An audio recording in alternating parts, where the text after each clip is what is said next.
तर माझ्या सगळ्या भावांना आणि भगिनींना खरंच मनापासून सॉरी, कारण की अशा 400-500 वर्षात आपले ब्लॉग काय आले नाहीत. त्याचं कारण म्हणजे वाघाने सध्या लय मोठं नियोजन लावलंय. आपल्या लाडक्या शनिदेवाच्या मनात असेल तर ते नियोजन लवकरच पूर्ण होईल. रंगे ब्रदर्स आले.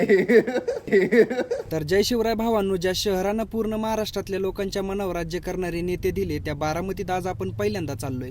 गणपती बाप्पा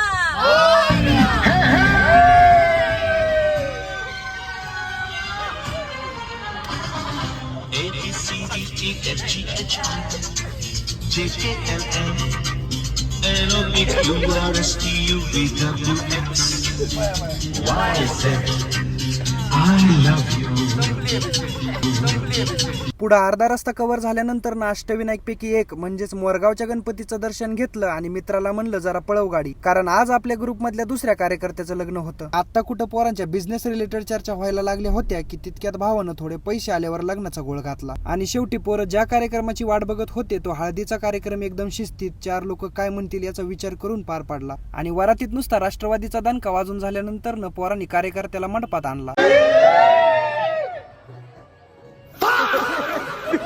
आणि शेवटी लग्नात आलेला सगळा पसारा पोरांनी टेम्पोत भरला आणि रात्री 8 वाजता रुसलेल्या मित्राला चहा पाजून बारामतीचा निरोप घेतला.